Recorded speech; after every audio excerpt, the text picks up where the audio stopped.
আসসালামু আলাইকুম বন্ধুরা, আজ আপনাদেরকে নিয়ে ঘুরতে এসেছি একটি সরকারি প্রতিষ্ঠানে, যেখানে ফল, সবজি এবং বীজ প্রক্রিয়াজাত করা হয়। আজকের এই ভিডিওতে থাকবে এই ফ্যাক্টরি নিয়ে বিস্তারিত আলোচনা। চলুন কথা না বাড়িয়ে শুরু করি আজকের ব্লগ।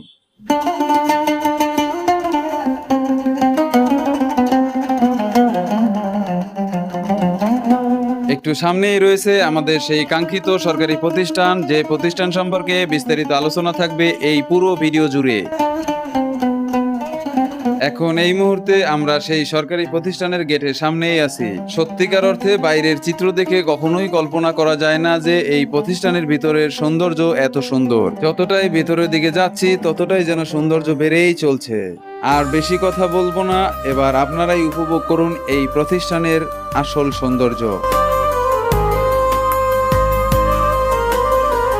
সামনের দিকে যে সবুজ কালার বিল্ডিংটি আপনারা দেখতে পাচ্ছেন, এই বিল্ডিংটি হচ্ছে এখানকার স্টাফদের অফিস কক্ষ।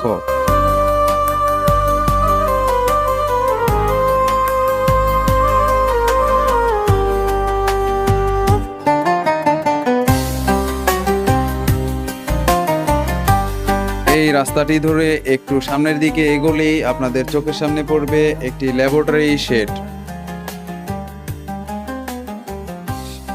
এখন আপনারা যে শেডটিকে দেখতে পাচ্ছেন, এই শেডেই আসলে সকল ধরনের সবজি এবং ফল আসে। এই শেডটি যেহেতু ল্যাবরেটরি, তাই এখানে সকল ধরনের সবজি এবং ফল পরীক্ষা করে দেখা হয় যে এতে কোনো পয়জন আছে কিনা।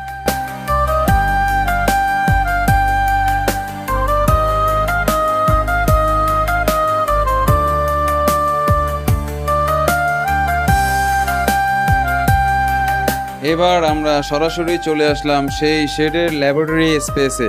এখন আপনারা দেখতেছেন ক্যারেট থেকে আম নিয়ে এই মেশিনের ভিতরে দেওয়া হচ্ছে। মেশিনের ভেতরে গরম পানি রাখা আছে। এই পানি দিয়ে এই আমগুলি ওয়াশ হয়ে সামনের দিকে বাতাস দিয়ে শুকিয়ে তারপর বের হয়ে যাবে।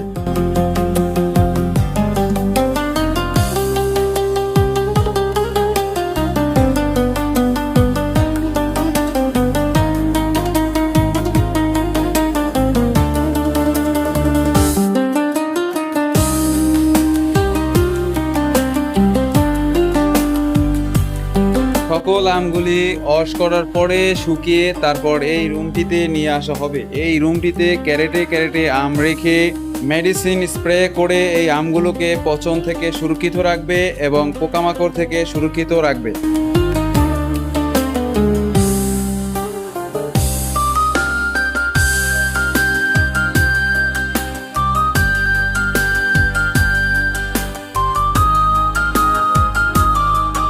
এখন আপনারা দেখতে পাচ্ছেন ক্যারেটে আম রেখে একজন অভিজ্ঞ লোক এই আমের ভিতরে একটা সেন্সর ঢুকিয়ে দিবে। মূলত এই সেন্সরটি ঢোকানোর কারণে মেশিনটি বুঝতে পারবে এই মেশিনের ভেতরে কি রাখা আছে।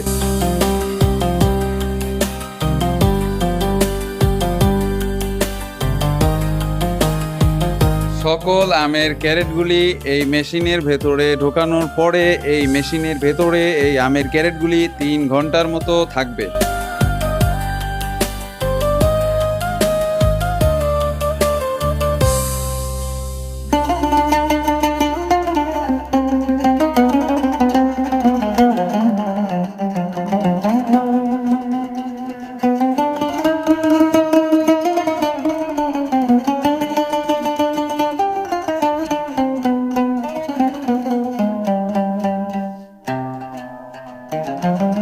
এখন আমি আপনাদেরকে নিয়ে আসলাম আরেকটি স্পেসে, যেখানে একটি প্রযুক্তি সমৃদ্ধ জাপানি মেশিন রাখা আছে। এই মেশিনটি পৃথিবীর আর কোনো দেশে তৈরি হয় না, শুধু জাপানেই তৈরি হয়।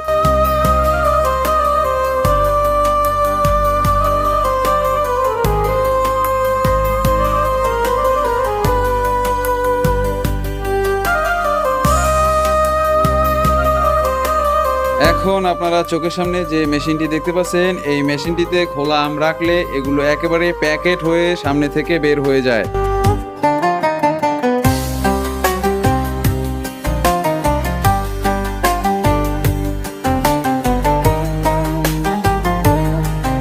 দীর্ঘ 3 ঘন্টা পরে সেই মেশিন রুমটি খোলা হয়েছে, যেখান থেকে আমাদের আমগুলি এখন বের করা হবে। আর এই মেশিন থেকে আমগুলি বের হওয়ার পরে এক্সপোর্ট করার জন্য একেবারে প্রস্তুত। যদিও বাংলাদেশের বাজারে বিক্রি করলে আমাদের এত খ্যার খট পোড়াতে হতো না।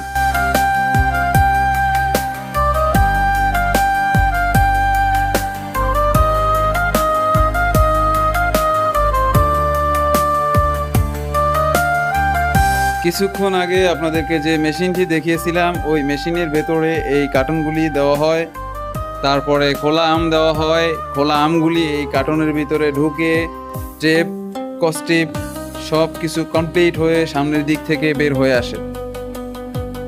আমার যতটুকু সাধ্য ছিল এই প্রতিষ্ঠানের সব কিছু ঘুরিয়ে আপনাদেরকে দেখিয়েছি। এখন আমি চলে আসতেছি আমার গাড়ির দিকে। এই গাড়িটি মূলত একটি রেফ্রিজারেটর গাড়ি, যে গাড়ির ভিতরে এসি অথবা ফ্রিজের ব্যবস্থা আছে। কিছুক্ষণের মধ্যেই ল্যাবরেটরি থেকে আমাদের সকল আমগুলি বের হয়ে আসবে শেডের বাইরের দিকে। তারপরে আমাদের গাড়ির ভেতরে এগুলো লোড করা হবে এবং লোড করার পরে এগুলো পরিবহন করে অন্য একটি জায়গায় নিয়ে যাওয়া হবে। বাংলাদেশ থেকে আমরা যত সবজি এবং ফল বিদেশে পাঠাই, আমরা সবসময় আমাদের বিদেশি লোকদেরকে আমাদের সেরাটা দেওয়ার চেষ্টা করি।